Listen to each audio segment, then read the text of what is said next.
You know the day destroys the night, night divides the day. Try to run, try to hide, break on through to the other side.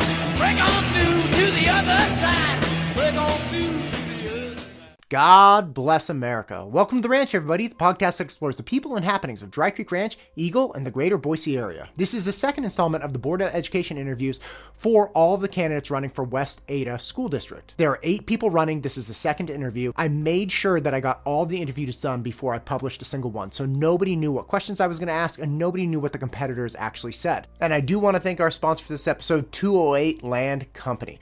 They are a landscaping company doing an incredible amount of work in Dry Creek Ranch and the surrounding areas, specifically because they get the job done. I've heard from a lot of people that have used them or are getting bids from them. They're very, very pleased with them. So if you have any landscaping work that you want to get done in your house, 208 Land Company. My guest today is someone running for Zone 2. He's been in education for quite some time. He's been volunteering and helping, and really just found himself on the school board because he wanted to continue helping in West Ada, and an opportunity arose and he applied. I did ask him hard questions about what he's been doing with his time on the board and what he wants to do in the future, of course, and I think we had a great conversation. But I will let you hear from him, the man, the myth, the legend, Lucas Baclayon. Be happy about the day. So good for you, man. It's such a struggle these days. Hey, you know what? I'm alive. I'm relatively healthy, and life is good, man. Life is good. So you've been on the school board for how long? A little bit over a year, so around March, April of last year. Okay, so you didn't get on through typical campaigning. So walk me through how you got onto the school board, why you did it, and what has happened since you've been there. So in my zone, which is Zone 2 in West Ada, the trustee for that zone had decided to step down.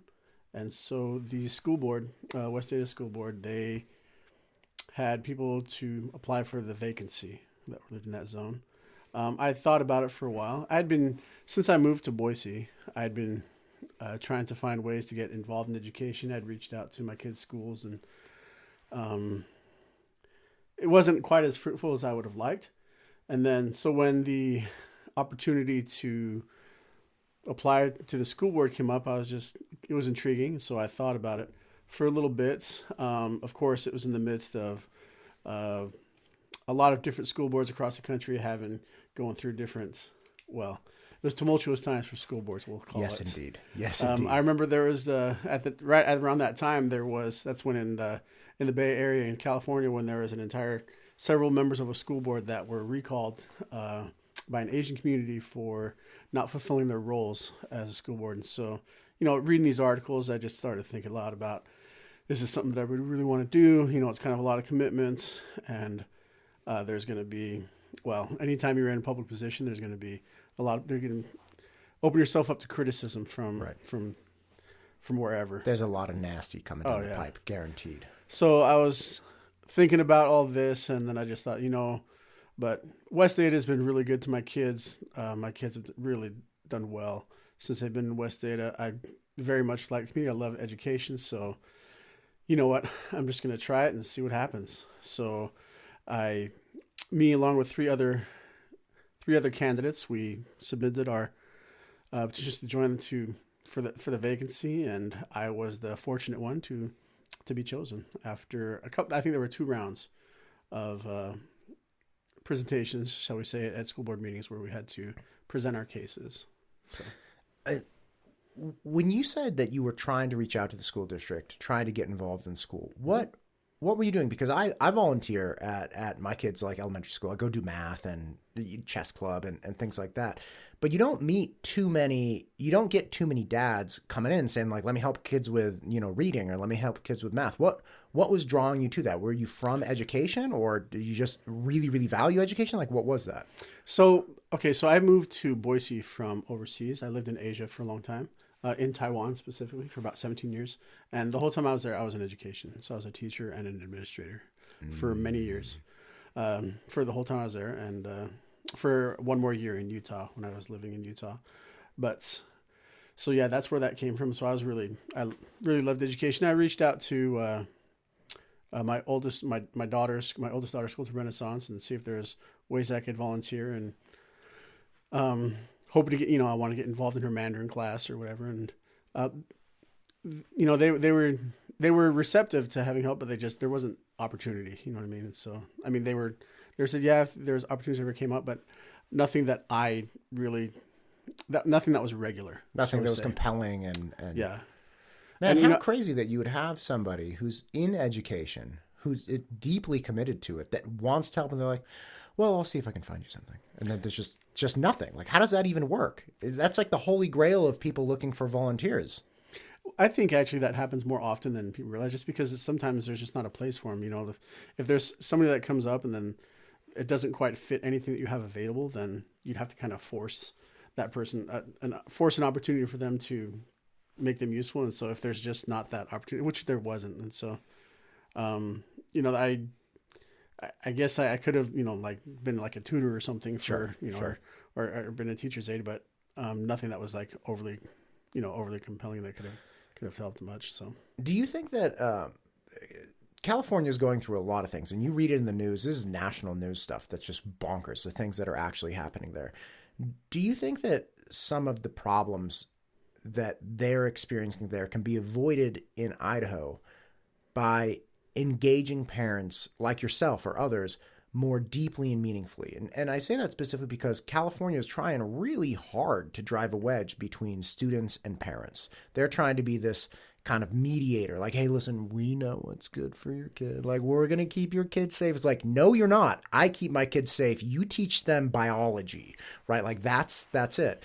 And the more parents get pushed out, the more they get frustrated and anxious. And I've often thought, like, if you could bring everybody into the fold, not only would the school district understand more deeply what parents want and what parents need, but parents would feel more comfortable too, because they're like, oh, well, I'm in the classroom, or more parents would be in the classroom and more sets of eyes, and they wouldn't feel pushed out. Is that something that you think that the school district can improve by offering more avenues for that, or do you think it's not really necessary? So I think I have two answers to this. The first is it's not really necessarily isolated to California. I think that this happened actually in 100%. Many pockets throughout the country. And it's just becoming like national news through California because it's so egregious. Well, I've gone to a couple of school board conferences, and there have been, sometimes, people talk about that kind of thing, how some people talk about they need to include parents, and some talk about how they don't want to include parents, which is like, obviously red flag. But I mean, that those conversations happen, within certain groups, and it's unfortunate. Yeah. So, I mean, it's really a trend that is worrisome.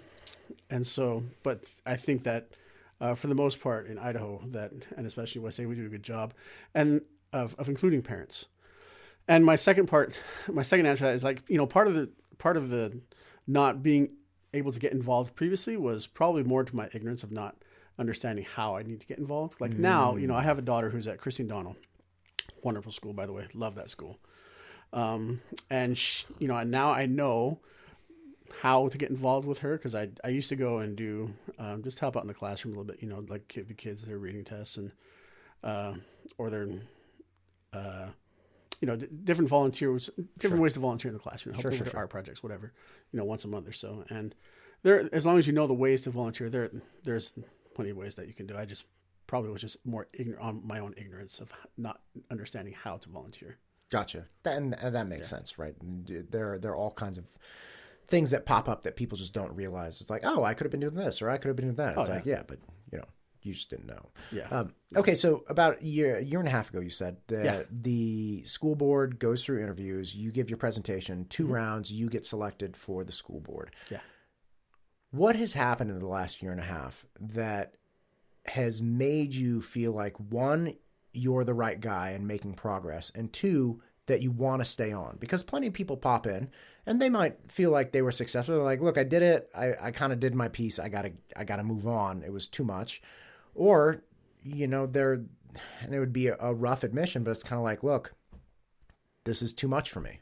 I have too many commitments with my family or too many different obligations. I'm not the right guy. But you appear to think you're the right guy. And I'm not saying you're wrong, by the way. You feel that you're the right fit, and you feel you want to keep pushing. Why? So let's talk about something that's kind of been in the news for a little bit. So one of the controversies that was happening within the district before I was on the board is the whole mask controversy, right? Right. And I mean, I'm on the board because of that. Really, I mean, as some of the results of that, like the previous trustee stepped down partially because of all of the backlash and all of the things that are happening. And there are continued whisperings or sometimes not even whisperings, but that are happening throughout the country of remasking because of reemergence of COVID or or things of that nature. And I'm a pretty big advocate that masking is not a requirement. It should be a voluntary thing. I mean, and part of the thing that I go on is like, part of the thing that I advocate for is that children should be free to be able to have an education free of distraction, right? There should be as free of distraction as possible, because that's how they can excel in education in the classroom, is if they can focus on the things they do. And the masking thing previously, and if we go back to it, it can be a huge distraction. Right. And to your point, I don't think it's something that should be swept under the rug. It's like, oh, that was something that, people did a couple years ago, but we know better now. That's not true. That's not true. There are mask mandates coming back in places like California. There are places back east that are requiring it now. Right. They're like loaded back up. In spite of everything, the overwhelming evidence that has been presented nationally on many like mainstream platforms that it does not help. And it's like, oh gosh. So one of the big things then, it sounds like, is you want to maintain a level of freedom and choice around health decisions within the district. That's definitely one of them. Yes. I think that students, parents it should be up to them whether or not they want to make those decisions. It's, that's the whole parent involvement thing, right? Right. They should be free to make those decisions if they want to. Right. Now, and again, you're saying that was one of your big things, kind of getting onto the school board, but that was a little bit before, that was a controversy that you were walking into. Right. As far as things that have happened since, right, we had the school board levy, didn't pass. We have, these rounds of elections coming through. We have a controversy in other zones in the community. We have one drum that people are pounding is that, our schools are getting overcrowded. But on the other side of that, you have more people than ever homeschooling their kids, right? And Idaho is wonderful with this. I mean, huge support for homeschool people. You have more people homeschooling their kids, and that takes away funding from the district, right? And we have a wonderful, again, I very much enjoy the West Ada School District as well. I think it's fantastic. But again, it is getting older, and people talk about maintenance issues that pop up. But again, on the same token, it's like, well, West Ada has money as well, right? Like, you guys aren't going bankrupt yet or anything nefarious like that. So what do you make of the shifting population, right? The Idaho is growing. This area is growing, but we also have more people pulling their kids out, percentage-wise, more people pulling their kids out for homeschooling. How do you think that's playing out? Do you think our schools are going to continue to become more and more crowded, or do you think that we're going to hit an equilibrium where everyone is being sufficiently served? That's a really good question. I think that overcrowding, with the Treasure Valley growing as much as it is, excuse me, with the Treasure Valley growing as much as it is, I think that's going to be an ongoing issue moving forward. Overcrowding in schools. I know that with this, with the most recent levy, that was one of the things they hope to address.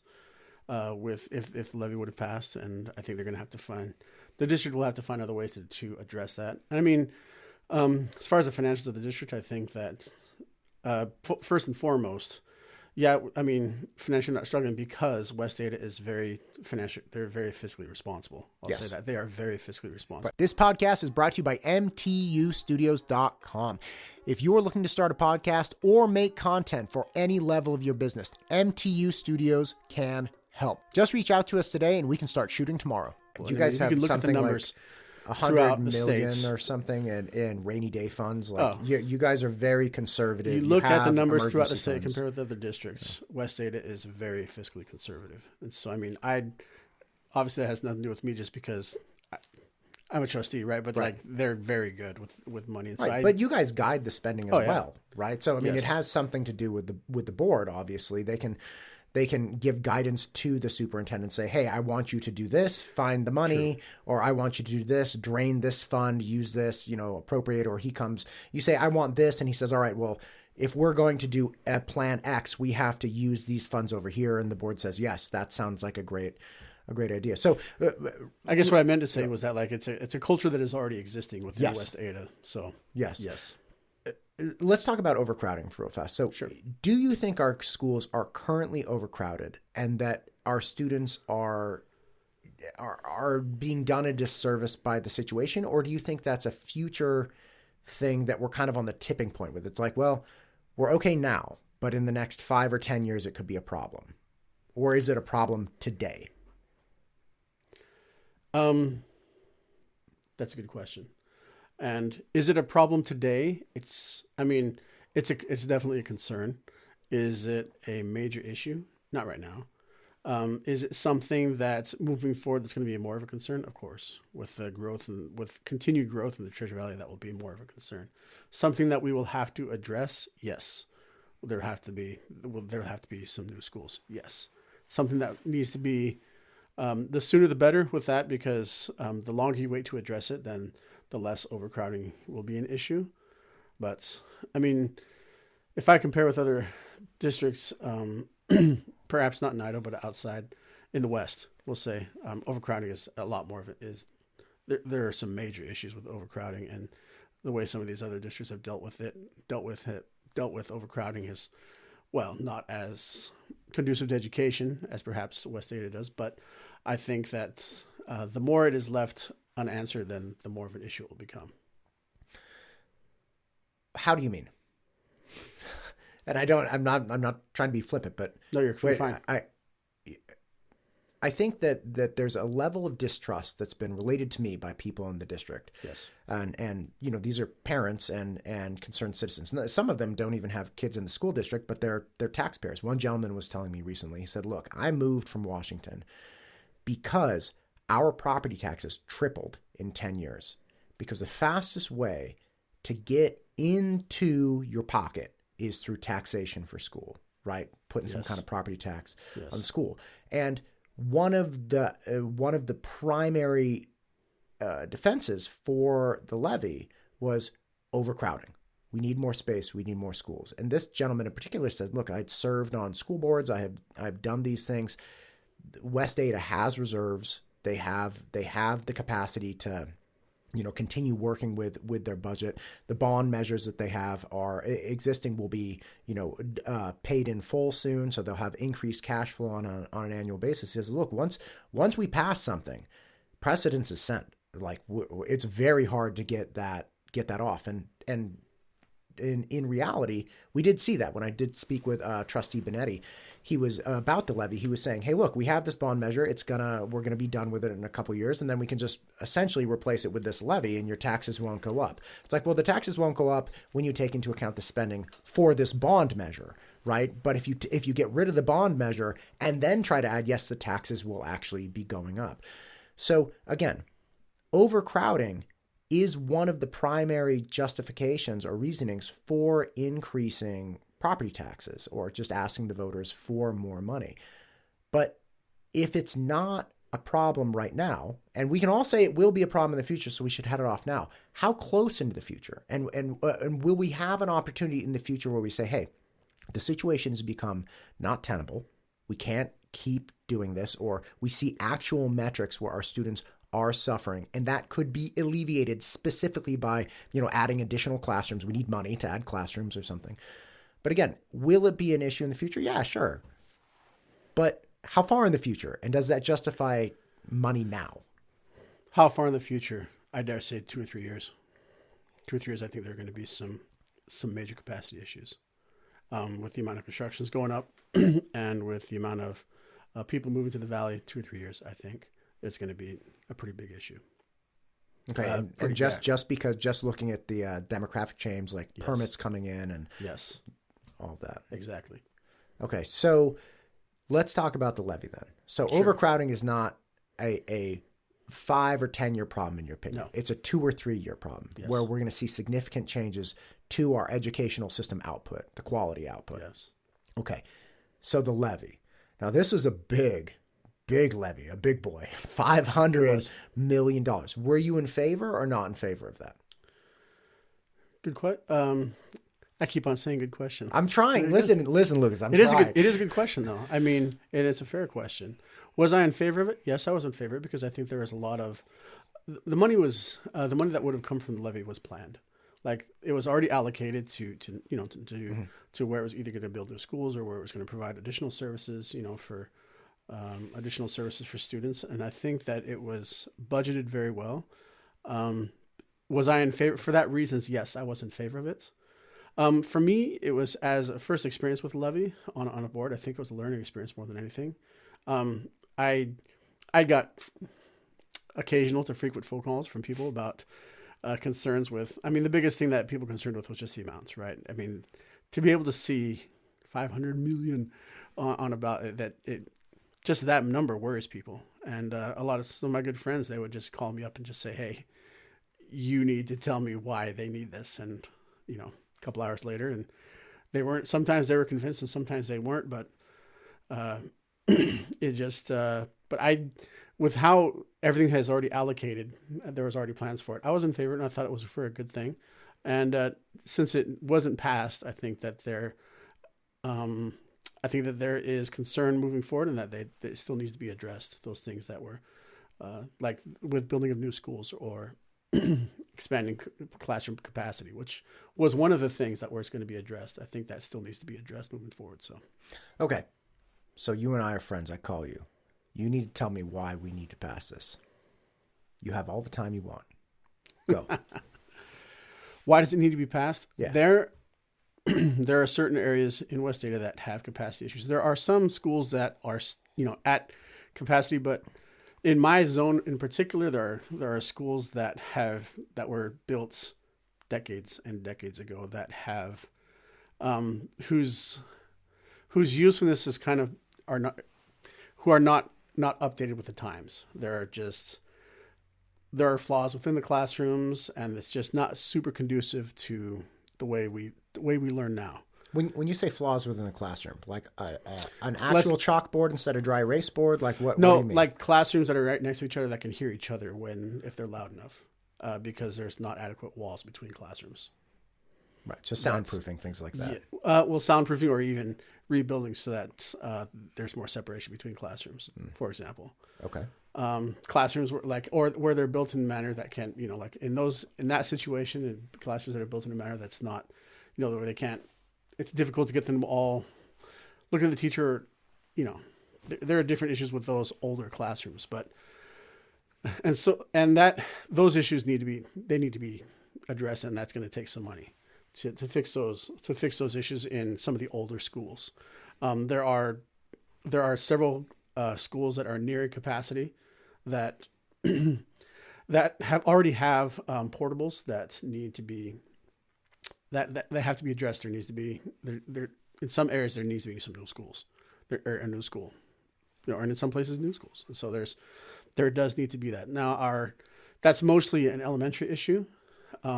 Not to say that there's not overcrowding at our high school or middle schools, but it'll be more of an issue with elementary school, I dare say. But and then West Ada does a lot of really, really good things as far as like offering kids other opportunities to be able to expand their education outside of just a traditional classroom. Like, there's the welding classes, that we have. There's engineering classes that we offer. And there are a lot of kids that come from around the district to wherever those centers are that they can learn about those things. And one of the things that our levy can address is that they can offer additional opportunities like those. Career opportunities, we'll call it career education that they can get, so that when they graduate, they don't have to think that the only pathway to a career is by getting all this student debt and going to a traditional 4-year college. Oh my gosh, yeah, I could not agree more. I was in education from 2004 until January 2022 when I moved up here, and my primary role was helping kids get into college, right? And you have a lot of very education-oriented families in Northern California, and parents very much believe in it. But the amount of money that people would spend to try to fit a square peg in a round hole was just, and none of it mattered. Nothing I would have said, and I didn't try to counsel necessarily people out of going to college. This kid comes to me and he's like, hey, I'm not doing so well. I want to go to college. I'm trying to do this. Yeah, I'm here to help, man. But I think we all know people who have now, young people who have been incredibly handicapped by debt. They've lost 4 or 5 years of their life. They've learned almost nothing.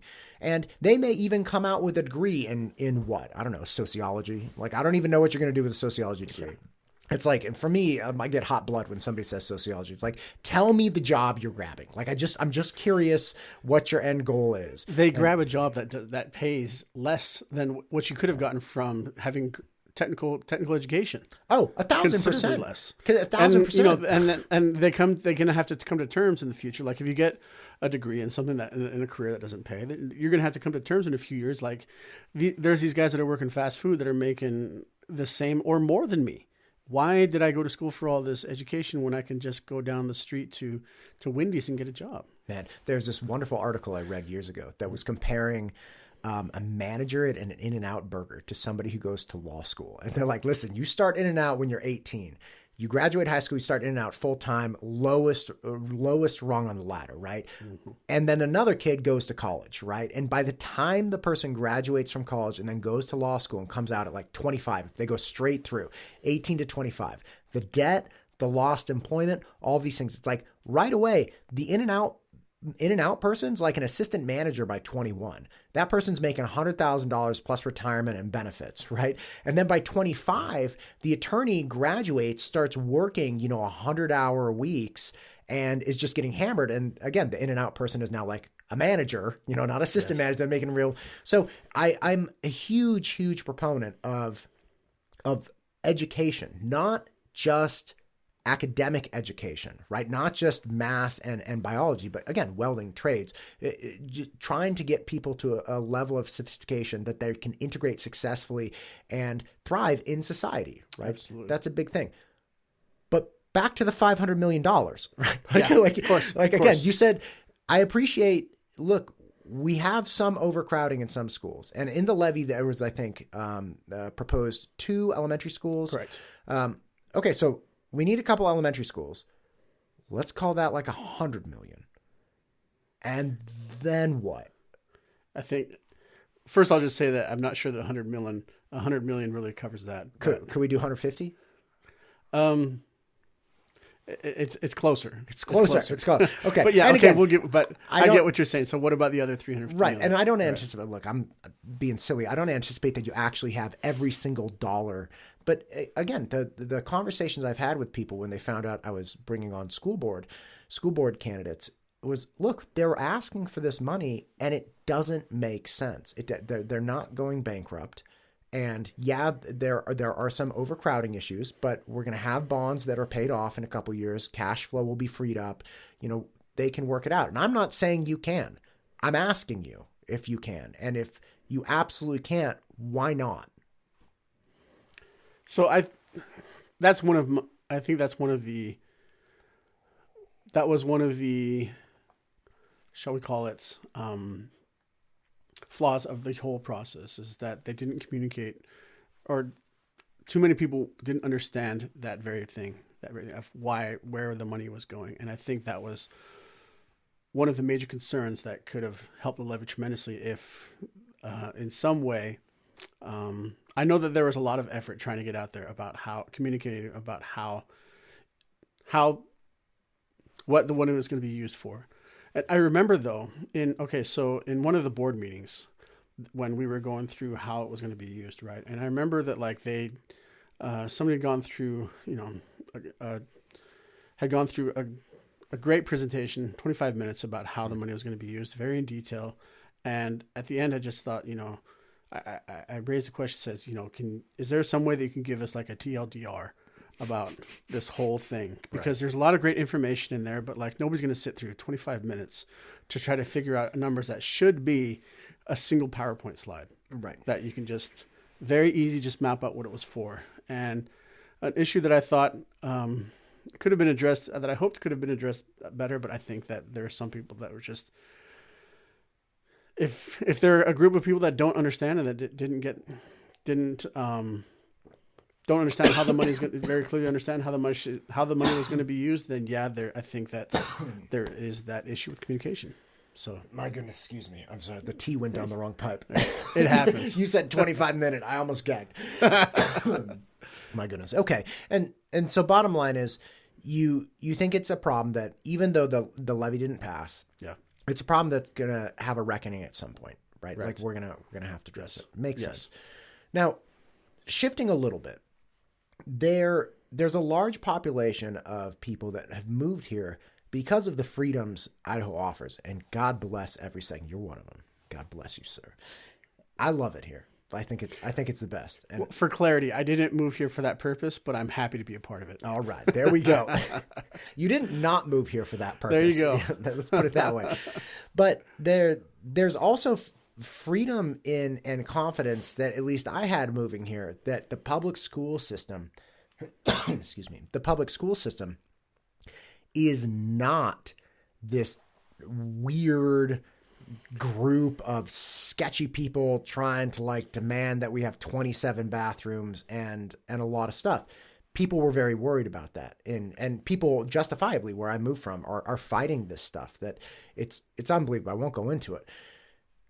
That's not yet taking root in West Ada from what I can see, but it's not really that far away. I think there are school districts surrounding West Ada that are starting to entertain more of those types of policies and starting to, accommodate those concerns that some people have, which is like, well, I'm concerned about, my students' ability to go to the bathroom here, or I'm concerned about, not having representation for this club, or I'm concerned about, whatever.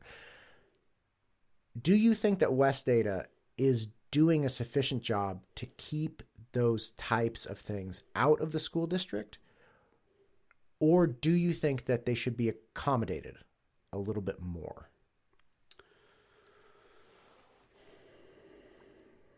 I thought about this question for a while. Actually, I think about it frequently. Is West Ada doing a good job of keeping this out of the schools? So there's a reality in modern education with politics the way they are. You as a district or as a district or as a school, you incur tremendous risk if you decide to push back too strongly against that, because there are groups out there that will come at you really hard. And if you are a smaller school or school district who pushes back too much against it, you don't have the resources to push back against said groups, you're going to get deep into it. Let me just be clear on what you're saying here. So you're saying, hey, look, you, Lucas, maybe you don't think we should have 27 bathrooms. Okay. Right. But if you put your foot down too hard, you as in the, like, if districts put their foot down too hard and say something like, we will never, ever, ever on God's green earth have 27 different bathrooms, you incur the wrath of activist groups. Yes, and I'm not talking about when we say activist groups, let's be clear that we're not talking about just like people that are going to come and protest in front of your school for such things, which may happen, but that's not what we're talking about. We're talking about people are going to attack you politically, or that will come at you with lawsuits. So that's a real risk. So the board and the district could all of a sudden find out that they're like an onslaught of lawsuits coming their way. They're going to have to spend incredible time and energy and resources with legal defense and things of that nature. If you were to go at it too hard, that's why there has to be a balance. Okay, explain the balance to me. The balance is, I do think that there are. Okay, let me expand a little bit about my perspective. Take as much time as you want. We're not in a rush. Yeah. So, because every time I try to answer, I'm going to have to back up a little bit, just so that I can explain where I'm coming from. Now, I do believe that the classroom should be free of distractions for all students. I believe that, right? Sure. And there are students who perhaps who have been, shall we call it, engulfed in this current trend, or who have one belief about themselves, who believe that they were born a certain way, right? That's not with the way their biology is, right? Who believe that they were, even though they were born a biological man, are in fact should be female. And there are those kids that exist, and I don't think it is conducive to people to try to preach to them to like, no, we need to stick with biology. Like, if that's the way that individual believes, then like, if that's the way they want to live their life, so be it. Their life, then so be it. And while we don't have to necessarily, obviously, we don't have to agree with them, but at the same time, though, if that's the way we want to do it, and I think that reasonable accommodations could be made, and I think that that's fine. What are those reasonable accommodations? There are alternative bathrooms that they could use. There are gender-neutral bathrooms, or there are other places, because obviously we all know if they go into a bathroom where there are women, where there are girls, if they're a biological man, if they go into a bathroom where there are girls, there are risks that we know have happened. Right. That's a bad idea. And so, but, and if, but there are other accommodations. There's a general neutral bathrooms. There are, staff bathrooms or whatever that they can go. And I'm fine. I mean, me personally, I'm fine with that. If that's what, if that's what they need to do, then that's great. So your position is more of like, listen, I'm not going to tell the sixth grader anything about the sixth grader's self. Like, the sixth grader gets to make whatever decision the sixth grader and the sixth grader's family wants about that sixth grader's identity. However, there are limited accommodations that everybody will be happy with, right? Like, obviously, if you have a biological male going into the women's bathroom, there will be a large group of people that are unhappy with that. But there likely won't be people unhappy with somebody just going to a gender neutral bathroom. So it's like, Look, I can give you some limited accommodations, but we can't participate fully in your opinion of your identity, right? And if your demands are, I need to go to this specific bathroom, not the gender neutral bathroom, then it's like, look, we have to draw the line somewhere. Is that essentially what you're saying with accommodations? Yeah, for accommodations, yeah, I think that there are accommodations that can be made for those people, for those individuals. Right. And that they can, and those conversations are had between, the parents and the administrative staff and the student.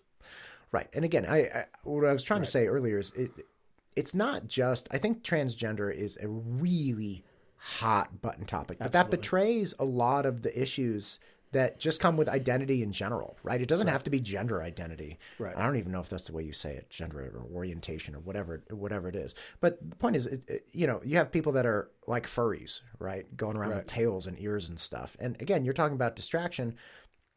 There can be some accommodation. A friend of mine has a student at, I believe, Eagle High School, and his son was wearing a hat. And teacher's like, hey, you got to take off the hat. And the son's like, okay, I'll take off my hat when she takes off the fox ears. And the teacher, to the teacher's credit, was like, that's a fair point. You can keep your hat on. So there are lots of identity issues that seem to be creeping in, not just the big gender identity, but there are gender things where it's like, look, we can make limited accommodations, but we can't just let people dress up in like a full gorilla suit every single day for school or something like that. A gorilla suit, that would actually be kind of fun, right? It'd be wild, man. It'd be wild. It'd be very hot. It'd be very hot. Can you imagine doing PE in a gorilla suit? No, but I'm sure somebody's going to give it a shot.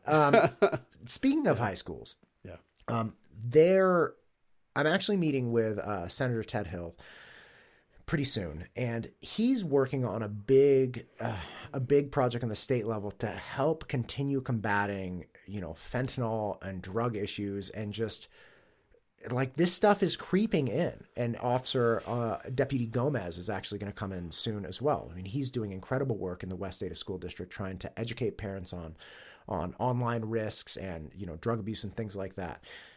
What do you make of all this? Do you think that this is something that West Ada has always been combating and we're getting more attention and resources put on it now? Or do you think that it actually is increasing in frequency and severity? And I'm talking about substance abuse specifically, frequency and severity on campuses and even within communities outside of the school. So for this, I have to rely on the opinions and experiences of teachers that I know and of parents that I know. Right. I love that. Teachers and parents. Tell me.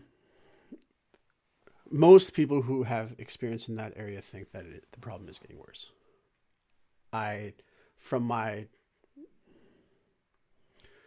own limited experience, probably not in West Ada, but from my limited experience, I would have to agree with them. The problem is getting worse. It's more severe. There's certainly a lot more people that, that have to deal with substance abuse in the classroom. I had a conversation not too long ago with a teacher and a high school teacher, and they were telling me that, it's, if you know the science, if you know what to look for, in some classes it can be, you can see it in a lot of places, and I mean between students, and there's not really a lot that you can do about it. If you want to make a big fuss about it right then in there. When you say this, what is it you mean? There's not a lot you can do about it. What's it? Addressing the issue if it's really subtle and like you're not, like you can make an educated guess is that what they're doing, but you're obviously not 100%. And if you make a big deal about what is going on in the classroom at that point, there's risk that you're going to disturb things. And is it really going to change that individual's life if you make a big deal about it right at that moment? Right. Well, I think the argument could be made. I ran into a situation that was very, very rough. I had this one student come into class, and his eyes were red, but it was like Monday night at 7:30, and he had gone to baseball practice. It was a hot day. I'm like, oh, this kid is fried. Like he's just exhausted, and sympathetic, right? And he was moving kind of.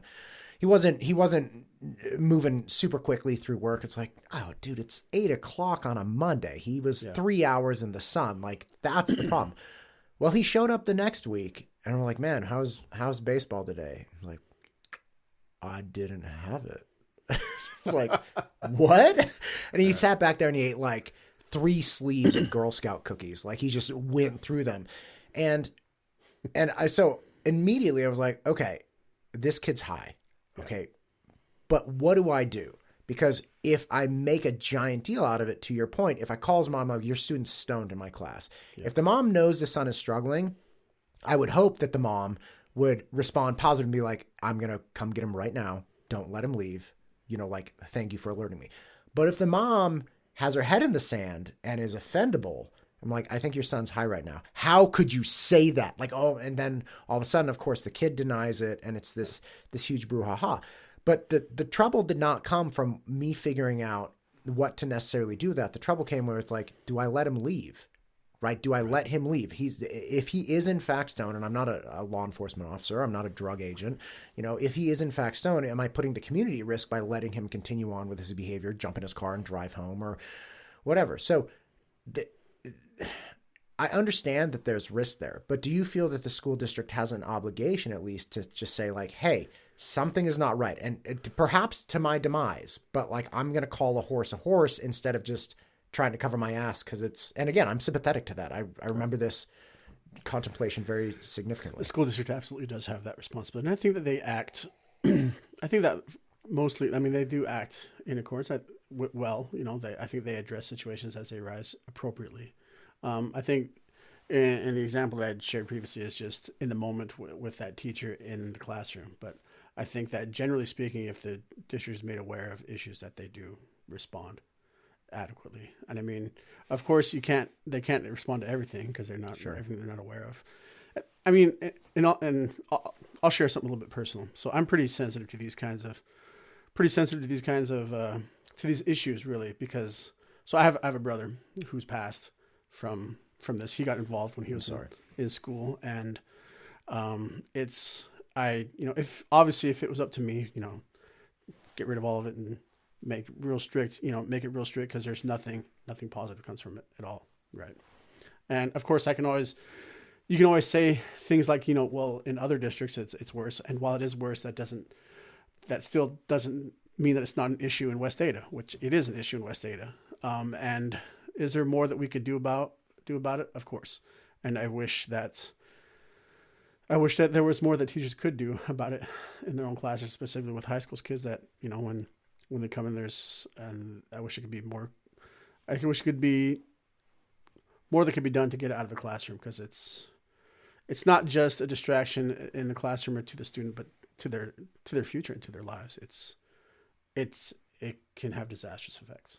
Well, lucky for you, you happen to be a school board member, I know, so right? you don't have to wish more could be done. Like, is there something in the works? I know.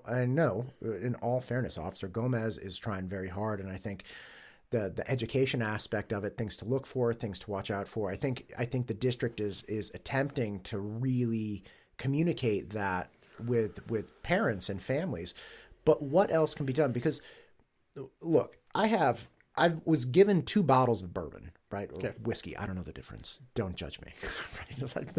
And they've been sitting there. I'd have the same issue. I would know the difference. Right. So. I don't know. But they've been sitting there for months. You and I could obviously start drinking these things at any time we want. And I mean, we're grown adults. We get to, I'm over 21. You're over 21. Let's have a drink, right?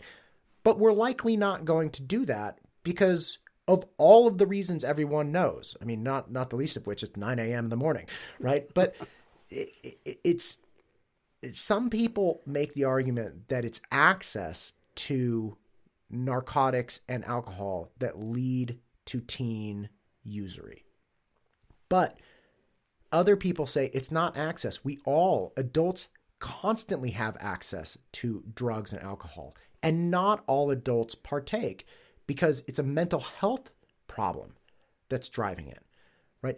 Do you think that it's the fentanyl and the alcohol and the drug abuse issues and substance abuse issues, just in broad term, in high schools in this area, is actually that it's access? Or do you think that the increasing problems we're seeing are coming from mental health stresses on our youth?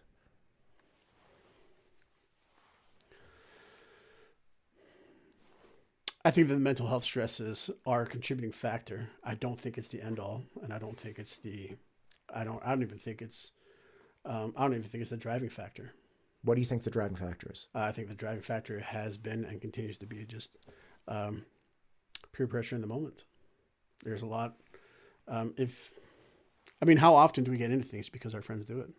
And the only way to deter from that is through education. Like teaching them like to not participate in that. I think that I think that there are a lot of those, and I don't mean to discount the whole mental health crisis, because I know that there's that's another, that's a hot topic nowadays. And I'm sure that there are people that get into that because of their mental health issues. But I think that one of the driving factors is still like other people doing it, and they're gonna get it from them. It's so easily accessible that like access is not an issue. Like anybody can really, if they know where to find it, it's so easy to get access to it. Do you think that peer pressure is susceptibility to peer pressure has been described to me as a problem with mental health in your support systems at home? For instance, if you have somebody who's got really engaged parents, have very healthy home life and things like that, you're going to have great communities outside of that. For instance, LDS Church, you have far lower rates of drug abuse in the LDS Church than you have in the general population. I mean, that's a very, very tight knit group. They work a lot with their youth. They have very engaged mentors and things like that. This is not an advertisement for the LDS Church, by the way, but what I'm saying is, I got a book for you to read later. Yeah, and we're going to talk. But what has been described to me is like the person who's at risk of being susceptible to peer pressure is at risk because of these lack of support mechanisms in their life. So they're a little bit more susceptible to a group that's like, come hang with us. Yeah, we're cool. This is going to be a good time. And that the people that don't have other strong communities and groups and supports are like, oh, I got nothing else going on, right? So that's essentially where I'm coming from, which is it like, I understand peer pressure, but isn't peer pressure just a function of lack of support and confidence and mentorship? Yeah, absolutely it is. If you're going to get into that peer pressure, yes, it's because you haven't built that defense. The defense yet. I can remember plenty of times growing up where, where I had been pressured to do things, peer pressure to do things. And because I had made that decision, I had been tutored to not engage in those things, that I'd said no. And there are other times when, well, perhaps I should have said no, but it didn't. And, Yeah, right. Yeah, right. Wasn't terrible, but I mean, It's not great. yeah, it's not great. Well, it was a good story, but Right. Yeah. And like, I think everybody runs into that. Yeah. What I think, obviously, though, when you're talking about like teen pregnancy and teen drug abuse and stuff, it's difficult for me to stomach the concept of we just need people to abstain, because Right. the abstinence, in my mind, presupposes a character strength and integrity that is a function of other things, right? Like we want people to have the strength of character and integrity to say, I'm not going to do that. But they only develop that confidence and that capacity because, one, they're mentally healthy, and two, they have mentors building them up. yes, Right. they understand why they should say no and what the consequences would be, and they know why they shouldn't do that. And they have the strength of character to make that Absolutely. best case, Yes. decision. Because it's Absolutely. not like the reason people hide stuff is because they know it's wrong. It's not a question of whether nobody's whipping out a joint in the middle of English class and like, oh, this is frowned I had upon. no idea. Like I had no idea, right? They all know it's wrong, but it's the capacity to say no to the things that are wrong. Right. Does the district have mentorship programs? Or do they have things outside of like sports programs, right? Because I think sports programs permeate a culture of responsibility, but outside of those types of things, is that in the works for the district, or is that something that's not really wholly being explored at this point? So, I mean, besides like sports, I mean, there's still clubs, and there are clubs that kids can get involved in. I mean, that question I think is going to have to, I think that question needs a little bit more thought. But yeah, as far as like the district goes, there are groups that they can get involved in besides sports. I mean, we had a really good presentation last night from the Eagle board, from the Eagle school, student president who came in to talk. Thank you. You're welcome. Talked about how a high number of kids are already engaged in sports, keeping them busy. And I think, that's a good thing that sports does, get that support. And there are other groups that can do it. And there are always going to be kids who don't want to get involved, in any of that kind of stuff, and that just want to Make stay bad to themselves. decisions. Well, make bad decisions, or even some even make good decisions that are just, or in place, or at Renaissance, we have kids who are too busy to get involved, that kind of thing. But I mean, they're often too busy to even get involved in the bad things. So, I mean, as long as they're engaged doing something that they know is positive, I think that's the most important thing. Gotcha. And again, I think the opportunities for engagement within West Ada are fantastic. Oh my gosh. Yes. There's ample opportunities to get involved in something. Absolutely. West Ada is doing a lot of things right. Yes. What are things it's doing wrong? What are things that West Ada is doing wrong? Well, you're running again. Yes. You're probably not like, well, everything's going fine, I'm just at an autopilot. Like, what are the things you see that you're like, if I get another crack at this, if I get another couple years, I'm going to go so hard against this issue. What would that issue be? So here we go. Once I answer this question, now it's stuck with me forever, right? Maybe. I don't know. Maybe nobody's watching. Who knows? No, I'll be honest. One thing that I really do want to get involved with in a second term, it'd be the issue with drug issues. I really want to get more involved with that. There is ongoing issues. There's always going to be ongoing concerns with it, and I really would like to, get involved to try to do more to get it out of our schools. I was glad when I went to when Mountain View. So my son's at Mountain View, so I went to their when we went around to the different classrooms to see, and I was happy to see that there was a booth there for to get involved with anti-drug stuff, and I was happy to see that. But as a board member, I definitely would like to get more involved with that. I would love to do help more you with direct that. with I would love to help. My brother, oldest brother, had an incredible battle with drugs through high school, and he was hurt. He was taken advantage of.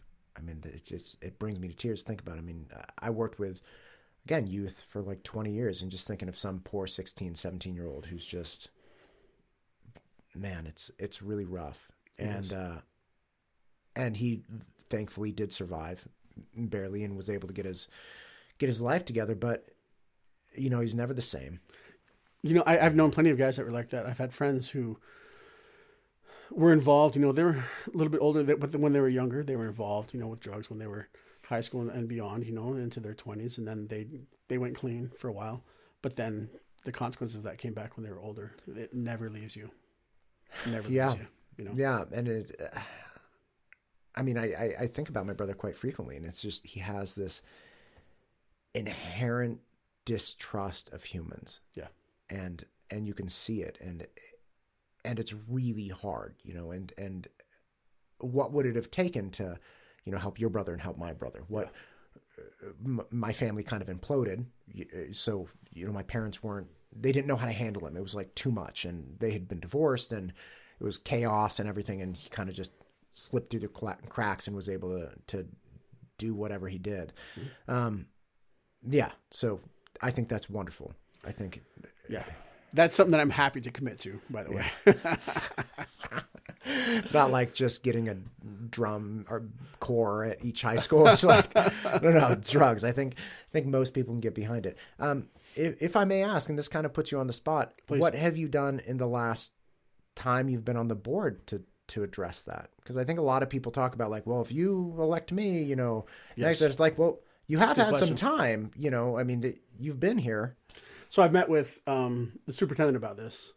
I've had a meeting with him, and then with the representative from West Ada who works with this, works with the anti-drug stuff, and we've had conversations about it and how to move forward. And this was a little bit ago, right at the end of the school year, last year, that we talked about this, and so I'll be following up with that pretty soon. So yes.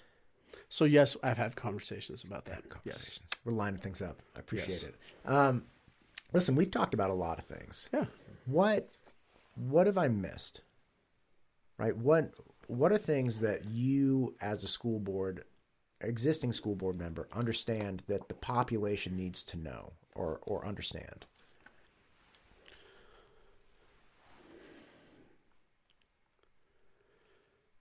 West Ada I'm of the firm opinion that West Ada is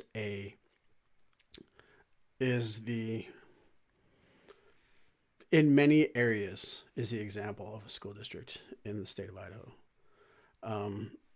We excel academically. We do really good work with getting kids to read, getting kids at reading level by third grade, which, by the way, is like one of the most important things that you can do for a kid, is to make sure that they are able to read adequately by third grade. That's one of the key indicators for future success. We do a great job with that. We have excellent programs. You'll excuse me if I'm not going to brag about their sports, because I'm not, like, as much as I love sports, I'm more concerned with like the academic side and the school sides of things. But, and if there are always going to be concerns with, there will be concerns with, from time to time, with things that are going on in the classroom. And I would just implore you to please make sure that you address that with, go to your teachers or go to your principals first. I'm not trying to say that that the school board's not here to help, or that, we're not here to help at that level, but please go to them first, because they're right there at that level, and they're there adequately to help out. It surprises me sometimes how when there's an issue with something, and then they immediately go to a forum group, or to, excuse me, or they go to the district level, when it should be handled just at a local level, because they can be better. Because if it comes back to us, we have to go back down anyways, right? Right.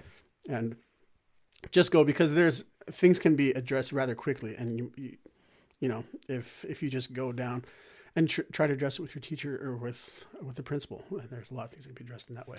Right. Problem delayed. Delayed is a problem multiplied, right? Absolutely. If it takes a couple weeks to get talk to you, and then you go to them instead of just going straight. I do think that is a function of distrust somewhat in the capacity of the organization to actually address the problem. Yeah. Right? And again, I'm not speaking for everyone, but I know there are a lot of people that moved out of state who are used to school districts that are just apathetic or try to sweep it under the rug. So they're used to going straight to the top. And that whole sweep it under the rug thing, I think that's not just true of out of state. I think there have been other districts that are in the news currently in Idaho that are dealing with issues that they have tried to sweep under the rug. That frankly should have been addressed way earlier. I would like to say that if something like that were to happen in West State, it would have been addressed earlier. I would like to say that, So essentially the message is a little bit, give us a chance. Yes. Give the district a chance. If something comes up, if something's not working, if something happened, give the people on the ground floor a chance to address it. And it's not that you're not available. And it's not that you don't want to hear from people, but the more people can get problems addressed successfully, not just, again, swept under, the more people can get things addressed successfully at the local level, at that school site level or in the classroom level, the better off everything will function. Yeah. And if it doesn't come to a resolution at that level, then elevate it to where you feel you're going to get a resolution. And not everything's going to get a resolution right away. There are going to be ongoing issues with some things, especially with transportation. Let's be honest. Right. There's going to be ongoing issues with transportation. What do you mean ongoing issues? What are the issues in Zone 2? Well, it's like delays, okay. with transportation delays, with buses, with bus delays. That happens. That's the nature of the road transportation. Yeah. And there's some things that, I get it. Like there's going to be, a bus driver accidentally takes a wrong turn. There's going to be a delay. Traffic is bad, more severe on this day. There's going to be a delay. There's so many unpredictable things that happen with that. You get a lot of phone calls about bus delays. I'm feeling like this is something that you've been fighting. The district does as a whole. Yeah. I do get them every once in a while, but not often, about bus delays. I'm fortunate to live in an area where Zone 2 is mostly houses are close together, and there's not as many traffic issues or as distance issues as there are, say, out here or in other parts of Boise. Yeah, I think the only times that in my zone, I believe Zone 5 has the only time people have been really upset is when there were delays that were not sufficiently and continuously communicated, right? Like the bus is running 10 minutes late. It's running 15 minutes late. Yeah. This has happened. The bus is doing this or that or whatever. And, quick communication. A few weeks ago when the entire internet for the district went down or something. Yeah. And it was like, all of a sudden it was 45 minutes after pickup. It's like, oh, the buses are running late. It's like, I know, because my kid's not here. And I was just, that was a rough day. Mm-hmm. Anyway, Lucas, thank you for taking the time. Thank you for coming. It is my absolute pleasure. Is there anything else you would like to express before we call it here? I'm excited to run. I hope that I can, I hope that I have showed that I have the experience and the wherewithal to be able to continue to serve on the board. I've really enjoyed my service and, thankless job. Yes, but no. By the way, I'm the one that said the thankless job. You didn't say, you're not complaining. Well, I get that. We get that comment a lot, right? On the board, just because there's no compensation, or, but thankless job, not really, because when I'm on the board, I feel like I do make a difference, on the board. Sometimes those differences are preventative, right? There are things that I really believe that shouldn't be we don't need our students dealing with that kind of thing. They need to be free to worry about their education, right? Sure. Sometimes they're preventative, and sometimes it's advocating for things. Like trying to keep drugs out of the classroom or whatever. Right. I think that there are some things with education down the pipe which I would hope that I can help to come down the line that I hope I could deal with adequately. There's this issue with mass. I pretty strongly of the opinion that's going to become a wider topic moving forward, coming down. With the issue with mass? Yeah, there's going to be people advocating for. Oh, masks. Masks. I thought you said mass, like Catholic mass. I'm no. Is there mass in school? Not yet. No, I'm just kidding. Masks. Right. Yeah, there's that. Maybe there's going to be some people advocating for that, and whatnot. And so, no, but it's been a lot of fun to serve, and look forward to being able to serve 4 more. Well, again, thank you for what you've done. Good luck with the campaign. And I think whether you're on the board or not, I think the district is better off for having a parent like you. So Thank you. Thank you. Thanks a lot. This podcast is brought to you by mtustudios.com. If you are looking to start a podcast or make content for any level of your business, MTU Studios can help. Just reach out to us today and we can start shooting tomorrow.